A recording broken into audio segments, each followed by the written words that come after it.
తెలంగాణ సమాజానికి క్షమాపణ చెప్పడం ద్వారా మంత్రి గారిని అభినందించి భవిష్యత్తులో ఎట్లా ముందుకెళ్దామని వారు కొన్ని సూచనలు చేస్తుంటే సమాజం వారిని కొంతమేరకైనా వారిని అభినందిస్తుండే.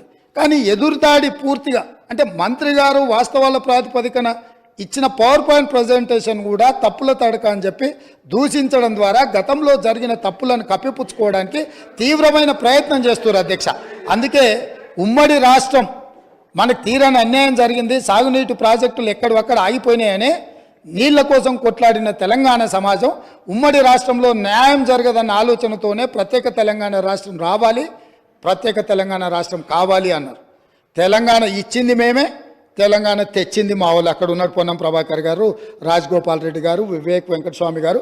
ఈ సభలో చాలామంది పెప్పర్ స్ప్రేల బారిన పడి ఆనాటి మూకల దాడిలో ఎదురొడ్డి నిలబడి కొట్లాడి తెలంగాణ బిల్లును ఆమోదింపజేసిన సభ్యులు చాలామంది, అంజన్ కుమార్ యాదవ్ లాంటి వాళ్ళు, సురేష్ షెట్కార్ లాంటి వాళ్ళు, బర్లాం నాయక్ లాంటి వాళ్ళు, సిరిసిల్ల రాజయ్య లాంటి వాళ్ళు ఎంపీలు ఎంతోమంది ఉన్నారు అధ్యక్ష. ఇదంతా చరిత్ర కళ్ళగట్టినట్టు. పార్లమెంట్లో లైవ్ రికార్డులన్నీ తీయండి.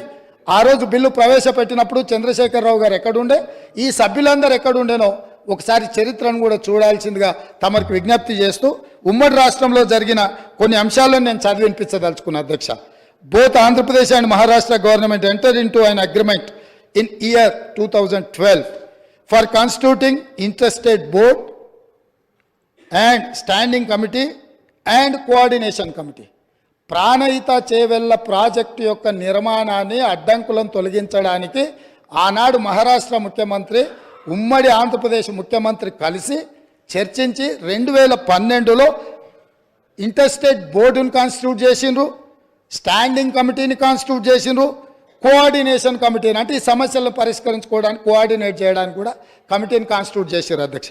అదేవిధంగా during the recent meeting with honourable chief ministers of Telangana and Maharashtra. In continuation of that report, these engineers are made out certain points, saying that during the recent meeting with the Honorable Chief Ministers of Telangana and Maharashtra, it was suggested to reduce the submergence area to the extent possible. At its present FRL, the submergence area is 1850 acres patta land in Maharashtra, but no village is getting submerged. Maharashtra ముఖ్యమంత్రి తెలంగాణ రాష్ట్రం వచ్చిన తర్వాత తెలంగాణ రాష్ట్ర ముఖ్యమంత్రితోని సమావేశాన్ని ఏర్పాటు చేసినప్పుడు జరిగిన చర్చలో వాళ్ళు గుర్తించింది ఏంటంటే తుమ్మిడిహెట్టి దగ్గర 152 మీటర్ల ఎత్తున బ్యారేజ్ కట్టి ఈ ప్రాజెక్టును పూర్తి చేస్తే మహారాష్ట్రలో మునిగే ముంపు భూమి పట్టా ల్యాండ్ ఎంత అంటే 1850 ఎకరాలు మాత్రమే. ఇది మేము అనడం లేదు అధ్యక్ష, వాళ్ళు నియమించిన ఇంజనీర్ల కమిటీ నివేదికలో పొందుపరిచిన అంశం అధ్యక్ష. అదేవిధంగా అధ్యక్ష, a study is made to reduce the FRL of Pranahita Chevella scheme from the present 152 meters to 151 meters, which would keep the scheme sanctioned unaltered. Similarly, possibility of reducing present FRL from 152 meters to 150 meters has been examined. This will reduce the submergence from 1850 acres to 1250 acres. ఒకవేళ 152 మీటర్ల ఎత్తున తొమ్మిడిహెట్టి దగ్గర నిర్మిస్తే 1850 ఎకరాల ముంపు ఏదైతే ఉందో దాన్ని 150 మీటర్ల దగ్గర ప్రాజెక్టు నిర్మిస్తే 1250 ఎకరాలు మాత్రమే మహారాష్ట్రలో ముంపుకు గురవుతుంది. గ్రామాలు మునగడం లేదు, కేవలం పట్టా ల్యాండ్స్ మాత్రమే మునుగుతున్నాయని ఇచ్చారు అధ్యక్ష. అదేవిధంగా honourable chief minister desired to study and alternate locations in main river Godavari river near Medigadda village, Mahadevpur mandal, Karimnagar district up to Mid-Maner. Accordingly, detailed study on the existing and alternate proposals is made. The report is furnished as under.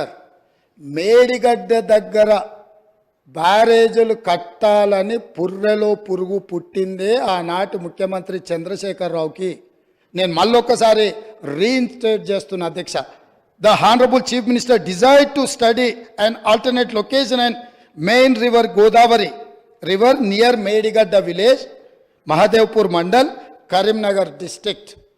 అంటే చంద్రశేఖరరావు గారికే ఏ దేవుడు ఏ రాత్రి కళలోకి వచ్చి మేడిగడ్డ దగ్గర barrage కట్టమని చెప్పిండో నాకైతే తెలియదు, కానీ వారే గ్రూప్ ఆఫ్ ఇంజనీర్లకి ఇన్స్ట్రక్షన్స్ ఇచ్చిండు అధ్యక్ష. వాళ్ళు దాని మీద కొన్ని ఫైండింగ్స్ ఇచ్చి ఒక నివేదిక ఇచ్చారు అధ్యక్ష. అందులో కూడా కొన్ని విషయాలు నేను మొత్తం వాటి జోలికి పోకుండా కొన్ని మాత్రం conclusions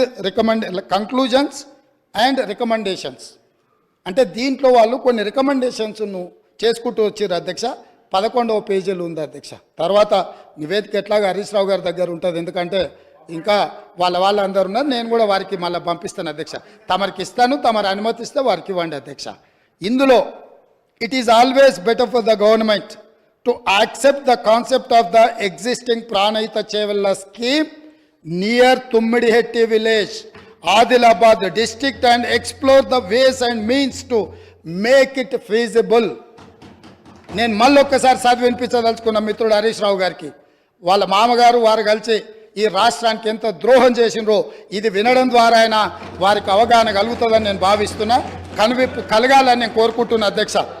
it is always better for the government to accept the concept of the existing Pranahita Chevella scheme near Tummidetti village, Adilabad district, and explore the ways and means to make it feasible.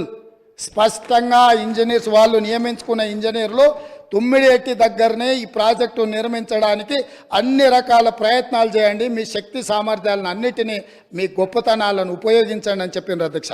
అదేవిధంగా there is a feasibility of reducing the FRL from 152 meters to 151 meters, i.e. by 1 meter without altering the scope of the scheme. The Honorable Chief Minister may use his good offices for convincing the Maharashtra government to accept proposal of reducing FRL to 151 meters. ఏమన్నారంటే చాలా శక్తిశాలి, అసలు ప్రపంచాన్ని అంతా కూడా గజగజలాడించి పులి నోట్ల తలబెట్టి ప్రాణాలనే త్యాగం చేయడానికి గొప్ప అపర భగీరథుడు. మీరు 152 మీటర్ల నుంచి మీ శక్తిని అంతా ఉపయోగించి మహారాష్ట్ర ముఖ్యమంత్రిని 151 మీటర్ల ముంపు కోసం ఒప్పించండి, 1 మీటర్ ఎత్తు తగ్గించి ప్రాజెక్టు కట్టడానికి అవసరమైన చర్యలు చేపట్టండి అని చెప్పి వారు ఈ ఏమంటారు గాల్లో ఎగురుకుంటూ పోతాడు కదా, ఏమంటారు స్పైడర్ మ్యాన్ని మీరు ఒకసారి అడగండి అని చెప్పి వారు సూచన చేసిండ్రు అధ్యక్ష. అదేవిధంగా in case of the Maharashtra government still insists for further lowering the FRL, the Telangana government can accept at 150 meters FRL. ఒకవేళ వాళ్ళు మరీ 151 ఒప్పుకోకపోతే 150 దగ్గరకైనా దయచేసి ఒప్పించండి అని చెప్పారు. In both the above proposals there will not be any financial loss to the work done portions. మీరు దీన్ని 150 మీటర్ల దగ్గరకైనా తుమ్మిడేటి దగ్గర ప్రాజెక్టు నిర్మిస్తే గతంలో ఖర్చు పెట్టింది కానీ భవిష్యత్తులో ఖర్చులు పెరగడానికి కానీ ఎలాంటి అవకాశం లేదు అని చెప్పి